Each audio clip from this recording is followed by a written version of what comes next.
and you let it be known you'll fight Garcia, Teofimo.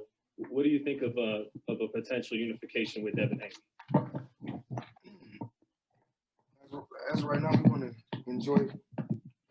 Tank had a long training camp. And we really want to enjoy this victory. Soon as a fight is over, the first 10 seconds, who do you want to fight? Who do you want to fight? Tank is the top dog. Tank is on pay-per-view for a reason. Tank is where he's at for a reason. So we don't want to come up here and call different names. Like, oh, we want to fight him. We want to fight him. We want to fight him. We don't want to do that. What we want to do is let him go home and enjoy himself with his family, his daughter, his team, and then talk about that probably, 20, 30 days from now. He should be able to enjoy his victory. Why every time a fighter fight, the first, who you want to fight next? Who you want to fight next? He's putting himself, I put him in a position so he can do the same thing that I did. Fight when he want to fight, and fight who he want to fight. He's the top dog. And out there proving to the world that he is the best. And I'm so proud of him. Like I said before, I'm so proud of him. No matter what, when things is said, when you hear certain things in the media about me and Tank, no matter what you hear, I'm gonna always love him unconditional. The same way I love my other two sons and my two daughters, I love him the same way. I only want the best for him. And I'm probably happier than he is. I'm proud of him. So proud of him.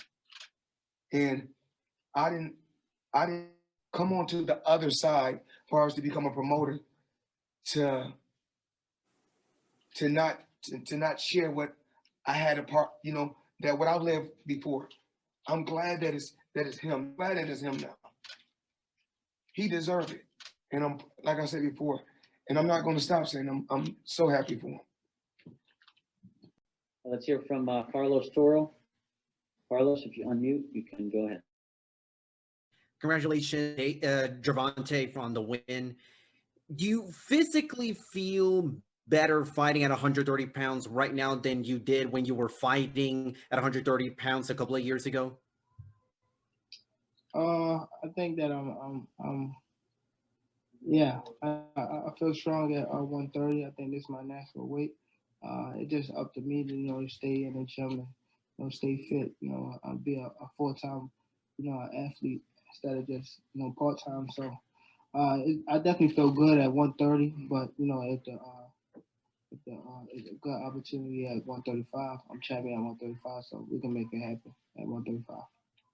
And quick question to Floyd. Obviously, now with Gervonta having succeeded and passed the first main event flying colors, do you foresee that all of Gervonta Davis's fights are going to be pay-per-view?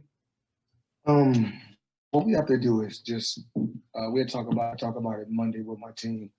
I'll communicate with Al and my PBC team, my Mayweather promotions team. We'll sit down and talk. And talk with Showtime, Stephen Espinosa, and see what we come up with. We don't know what the future holds, but we do know this is a future star. Thanks, Floyd. Thanks, Floyd, and congratulations, Gervonta, on the victory. Thanks, Carlos.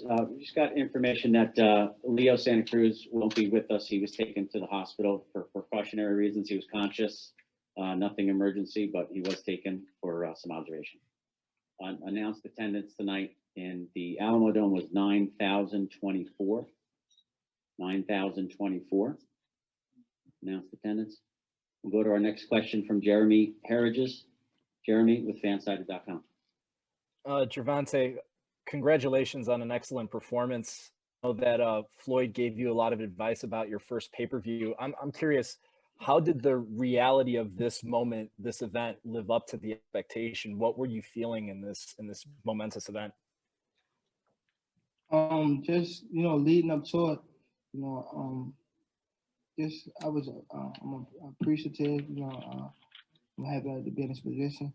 But actually, when I came to the fight, it was like when I got here to the weight. The hotel was like me fighting international. So I was kind of used to it. I was cool, and And Floyd always tell me like, let's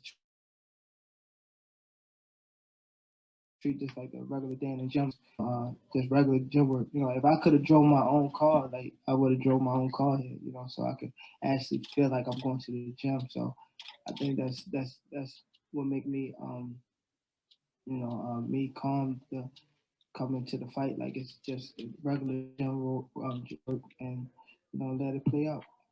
That left hook that you land, or that left uppercut, was a monstrous shot, and you did that at 130.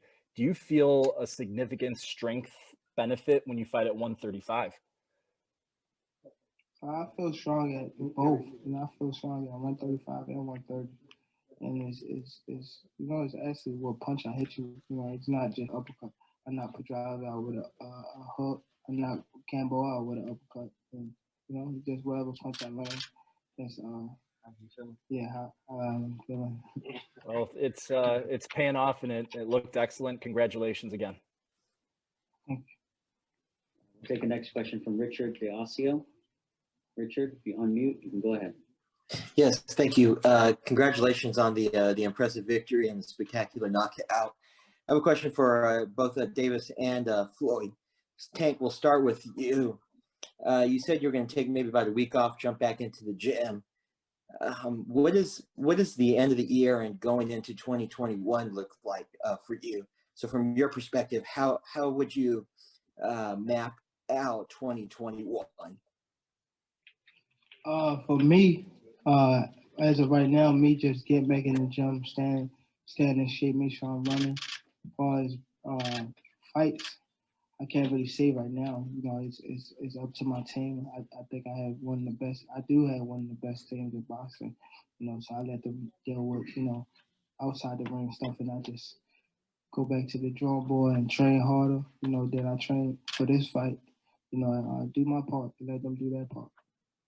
And Floyd, from a promoter's perspective, this pandemic, certainly this going into the year, we didn't expect that this was going to have such an impact on the sports industry. From a promoter's perspective, how sustainable can the sport of boxing really thrive in the midst of a pandemic? I really believe that we'll be okay. Certain things happen in life. You take the good with the good, you take the bad with the bad. Only thing we can do is keep our fingers crossed, pray each and every day that we can get through this. But we still want to go out there and entertain the people. People still want to be entertained. So I'm very, very, I'm very, very patient. My team is very patient, and we'll get through this. But as far as 2021 with Tank, we know we're going to fight twice for sure in 2021. And if we keep our fingers crossed, it's 3 times. So we want to make sure for twice for sure, but hopefully 3 times in 2021. And, like I said before, we can't do nothing about this pandemic. This coronavirus is crazy, but we just keep our fingers crossed, take our time and live each day one at a time. We take each day as it comes. All right, we got time for just one more. Let's go to Cameron Wolf. Cameron, unmute and go ahead. Hey Tank, what's up, man? There's sort of this new generation of young boxers. It seems like T.O. had his performance a couple weeks ago. Now you, it seems like y'all are trying to earn this new, earn a new audience, so to speak. Where do you think you stack up, and what do you want the new era of boxing to be known for? I can't really say. That's not up to me. If it was up to me, I want to say it up to me. It's me to, for me to do my part. Forget, that's what's wrong with, other people. They worry about what other people have on their plate. Me, I'm focused on me and my team. My team, one of the best. Like I said, I think I'm the best out there. And we just work hand in hand, and that's why we came to, 24-0, and we're gonna continue to go that path, and the sky's the limit. That's great. All right, congratulations. Ashley, that's it for questions. Can I just ask you to kill the audio from the mics? I'd like to do some pictures. with the belts?